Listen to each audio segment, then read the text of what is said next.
Okay, I used to play basketball before. Tapos maliban doon, nag-ano rin ako. Nag-baseball din ako when I was in grade school. But wala talaga akong experience with racket sports.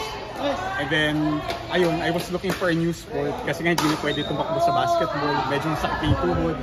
Hindi na nakakapag-gym. So I was looking for something na I can try, something new. So nung pandemic, I was seeing pickleball a lot. So noong una, akala ko laro-laro lang for old people. Na parang ano siya, parang mini tennis kumbaga. But ayun, when I started pickleball, na-realize ko ibang-iba talaga. Grabe, mapagod ka. It's really tiring, saka it's a good workout. So apart from that, I started pickleball just recently. So it's just my 6th time playing. So ayun, so far masaya naman, still learning. So may mga konting there are a few things that needs to be polished, but again, it will come in time saka you're having fun, so hindi mo naman namamalayan.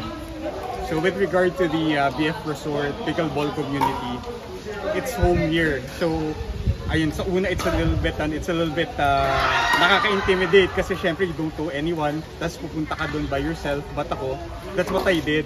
So I was just browsing yung forums before, browse sa mga messenger groups. Tapos one day I decided to just go there. Wala akong paddle, wala akong gamit, as in totally wala. They were friendly enough to lend me some of their stuff. So nakapag-try ako ng a couple of paddles. So I was able to determine the kind of paddle I want. So after my second time playing, ayun, nabudol ako.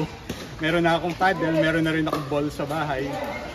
So anyway, ayun, I would like to encourage you to try. So kung kayo you were like me before, pa-lurk lang, pa-search lang sa Facebook, sa YouTube, I would suggest that you come visit us dito sa Heritage.